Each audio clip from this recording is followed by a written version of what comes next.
Aujourd'hui je fais une vidéo pour parler un peu du bilan de Patreon et à l'image de mes podcasts Patreon, j'ai décidé de faire une vidéo à la cool sur ma tablette directement avec le moins de montage possible. Et donc c'est parti. Donc l'année dernière, en octobre 2022, ça faisait 2 ans que j'étais en freelance et j'ai décidé de lancer ma page Patreon dans l'idée en fait de diversifier un petit peu mes revenus il se trouve que c'était ça vraiment la raison principale de ma venue sur Patreon parce que Patreon est rémunérateur contrairement à Instagram. Petit rappel sur la question, Instagram c'est une plateforme qui génère beaucoup d'argent et nous les petits créateurs nous n'en recevons pas une miette alors que nous passons énormément de temps à créer du contenu et sans rémunération alors que les annonceurs et la plateforme s'engraissent du contenu qu'on lui donne. Et donc moi je me suis dit a posteriori, je me dis, voilà, autant créer du contenu sur une plateforme qui me rémunère. Il y a beaucoup d'artistes qui sont sur Patreon qui expliquent que c'est compliqué de tenir une page Patreon, ça demande beaucoup de travail et d'investissement, mais je suis étonnée de ne pas voir souvent le discours sur Instagram, alors même que ces mêmes artistes vont parfois beaucoup plus passer de temps à partager du contenu sur Instagram, alors que la plateforme ne va pas les rémunérer. Donc pour moi, c'est toujours plus rentable de publier sur Patreon que sur Instagram. Je partagerai concrètement les chiffres, combien j'ai gagné cette année grâce à Patreon sur ma page Patreon réservée à mes artistes au premier niveau. Parce que j'ai 2 niveaux sur ma page Patreon. Pour rappel, un niveau à 1 euro que je considère comme le niveau sur lequel on peut me soutenir, dans lequel je vais parler un petit peu de ma vie, des choses voilà, de tous les jours, et puis aussi les nouveautés dans mon métier, mes nouvelles missions, mes difficultés, notamment pendant mon congé maternité, j'ai pas mal publié sur ce niveau-là, où je donnais un petit peu des nouvelles, de la difficulté, par exemple, du congé maternité en freelance, de mon organisation, etc. Et puis j'ai un deuxième niveau à 4 euros, où là c'est vraiment dédié aux artistes et j'essaye vraiment de donner une plus-value, de la valeur aux artistes qui me suivent. Je donne des conseils, ça peut, par exemple j'ai fait une série sur mon savoir sur les agents d'illustrateurs, donc comment les marcher, ce qu'on y fait pour avoir un agent ou pas, comment ça marche la relation avec un agent. Je développe là une série sur les alternatives à Instagram et comment on peut partager et valoriser son art sans s'esquinter la santé à publier sur les réseaux mainstream, comment réseauter, etc. Et puis aussi je partage pas mal de veille en fait de ma part sur les nouveautés des réseaux sociaux, des moyens de communication et surtout des appels à projets que je vois passer pour par exemple un marché d'illustration qui recrute ou alors un pop-up store qui cherche des contributeurs, des créateurs, etc. Donc voilà, donc moi j'ai ces 2 niveaux là. Il faut savoir quand même que il y a beaucoup plus de personnes sur le deuxième niveau qui est à hauteur de 4 euros. Et en fait j'ai tout de suite pensé à cette répartition là parce que je me suis dit qu'en fait moi j'avais un petit compte, j'ai pas une renommée incroyable, j'ai pas non plus des milliers et des milliers de followers, donc il fallait vraiment que je propose une plus-value parce que je n'étais pas une artiste qu'on avait envie de soutenir naturellement en fait, juste qu'on avait envie de donner de l'argent. Il fallait vraiment que les gens puissent trouver une raison et une plus-value au fait de me rémunérer, de payer pour avoir mon contenu. Et donc je ne pouvais pas compter que sur le soutien. J'ai mes notes, je ne fais pas semblant que j'ai pas de notes. J'ai décidé que voilà, il faut arrêter de faire semblant de pas avoir de notes. Et du coup, les contributeurs veulent quelque chose en retour, et donc j'ai quasiment que des contributeurs et des contributrices au deuxième niveau. Tout à l'heure, je parlais des artistes qui semblaient être un peu débordés par le travail que nécessitait Patreon.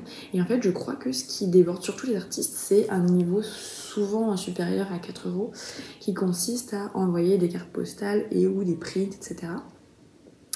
Et en fait, je crois que c'est ça, le niveau qui demande le plus de travail et qui n'est pas forcément hyper rentable.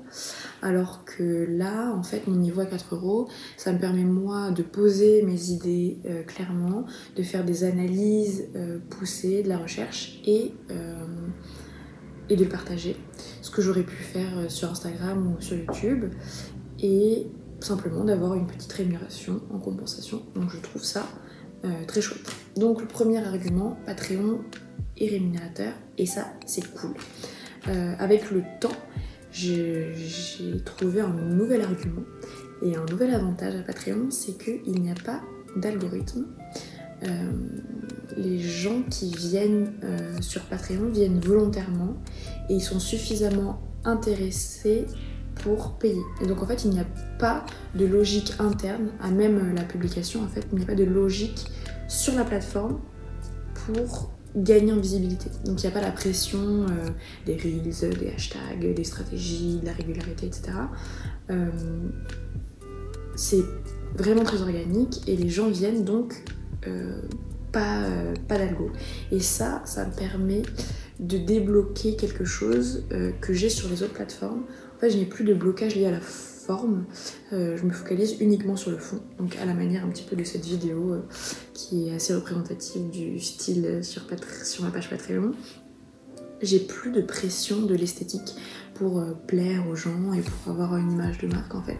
Je me focalise vraiment sur le message et c'est vraiment mon endroit, ma safe place où je peux vraiment expérimenter en création de contenu et donc je produis énormément. J'ai plus de 40 épisodes de podcast, non pas plus, presque. J'arrive doucement aux 40 épisodes de podcast partagés sur la page en un an. Et c'est pas juste des podcasts comme j'aurais pu faire des reels où il n'y a pas beaucoup de contenu. Là, c'est vraiment le fruit de recherche et d'analyse du milieu de l'illustration. Donc, je trouve ça chouette. On est vraiment dans un pur contenu. Et à l'inverse, sur Instagram, parfois, j'ose pas publier parce que je me dis ah non, mais la qualité de la vidéo est pas terrible. Ou alors il faudrait le publier à 18h, etc. Ici, sur Patreon, je programme et où je publie spontanément comme ça. Et en ce moment, j'ai un rythme de plus d'une publication par semaine. Et des publications vraiment avec des recherches où j'écris des scripts, etc. Donc je m'éclate. Il faut savoir aussi que je suis en fin de congé maternité et que j'ai pas tout à fait repris les travails et les missions freelance parce que j'ai du mal à me concentrer longtemps pour une mission et j'ai peur de m'engager parce que je suis très fatiguée.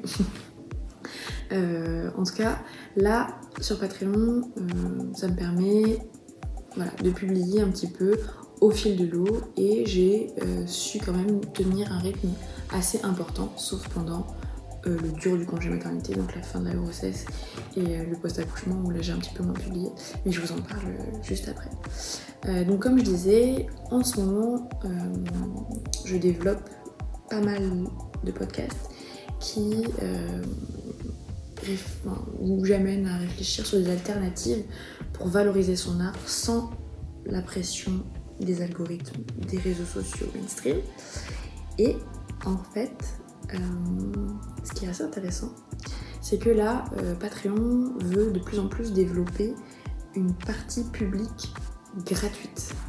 C'est-à-dire que on revient un peu aux bases des réseaux sociaux sans algorithme, où il y a un fil d'actualité chronologique et où vous voyez juste les publications des artistes que vous suivez de façon chronologique, sans algorithme, sans pub. Donc pour ce faire, il faut chercher votre artiste ou créateur et le suivre, et non pas contribuer à un niveau. Donc moi j'ai bien envie de développer un petit peu ça, d'utiliser Patreon davantage comme Instagram et de publier pas uniquement des contenus qui sont réservés aux personnes qui payent, mais développer aussi des contenus pour les personnes qui ne feraient que me suivre et qui ne contribueraient pas à ma page. Donc à cette occasion, je vous invite à me suivre sur Patreon si vous n'avez pas envie ou pas les moyens de mettre de l'argent. Pourquoi pas venir me suivre sur Patreon, et à cette occasion jusqu'à mi-novembre, en fonction de si j'arrive à publier cette vidéo avant ou après, mais l'idée c'est jusqu'à mi-novembre, je vais mettre quelques contenus gratuits, les basculer en fait, des contenus anciens, les rediffuser gratuitement, et notamment le premier épisode sur ma série sur les agents d'illustrateurs, un podcast sur l'optimisation d'un profil LinkedIn quand on est illustrateur ou illustratrice, et un épisode sur l'optimisation de ses ventes lorsqu'on part en marché d'illustration et ou sur sa boutique d'illustration. Donc si ça vous intéresse, ces 3 contenus qui étaient jusqu'ici réservés au niveau à 4 €, le grimoire, eh bien je vous invite à me suivre sur Patreon.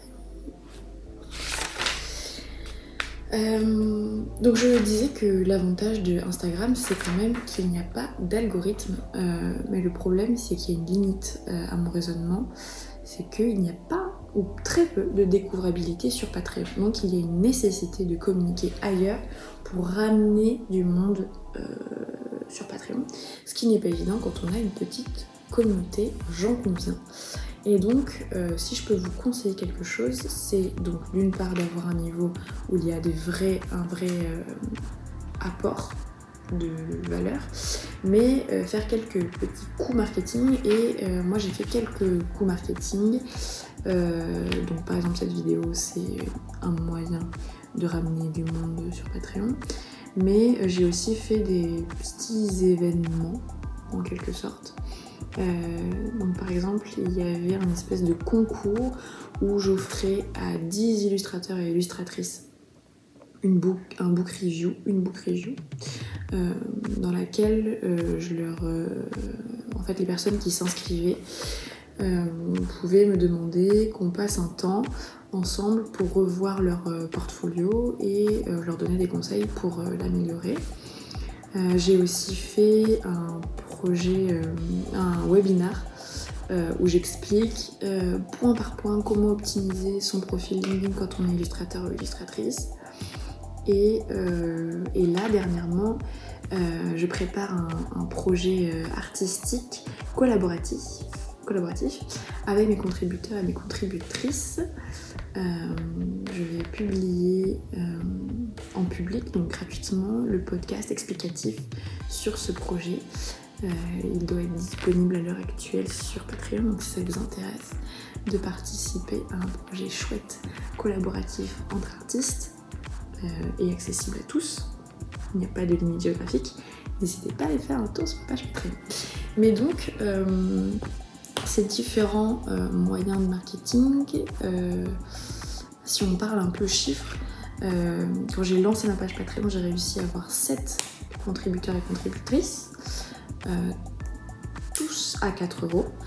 Et à chaque coup marketing, j'ai eu des nouveaux contributeurs et contributrices. Parfois ils partaient juste après le bénéfice, donc juste après la book review ou juste après le webinar, et c'est pas grave, c'est le jeu.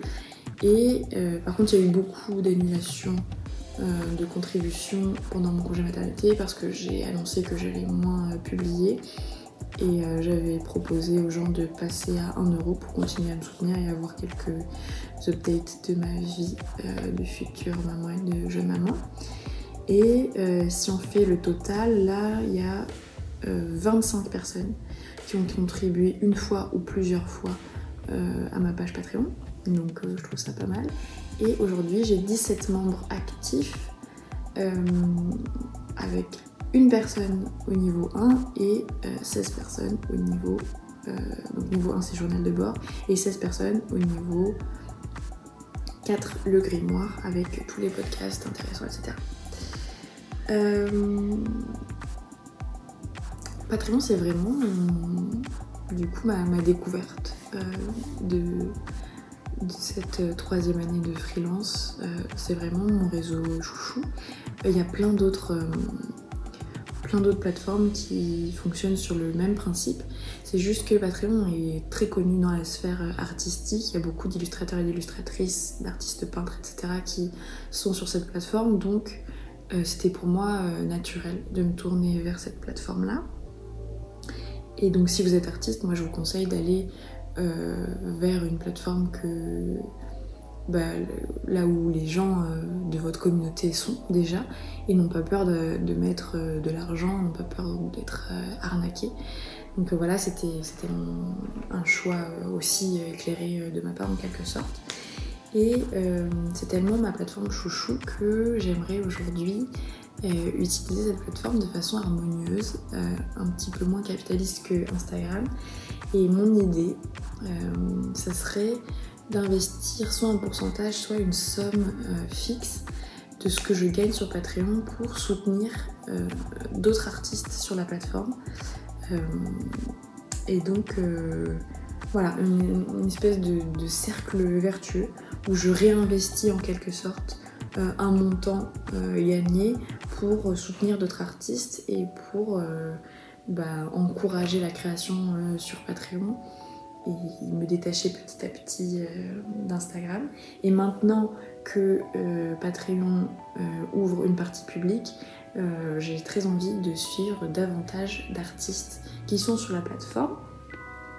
Donc si vous avez des pages que vous suivez, que vous adorez, ou alors que vous avez vous-même une page et que vous publiez du contenu gratuit ou non d'ailleurs, n'hésitez pas à me le dire en commentaire, je serais ravie de découvrir un petit peu ça et de changer un petit peu ma façon de consommer du contenu sur internet et de me focaliser sur les endroits qui valorisent les artistes et qui ne les volent pas.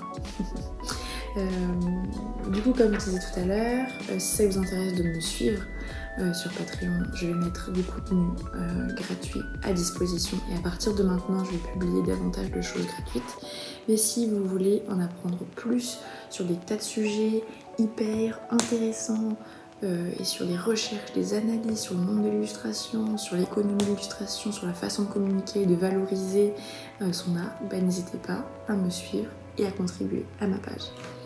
Sur ce, tous les liens sont en description et je vous dis à très bientôt. Ciao!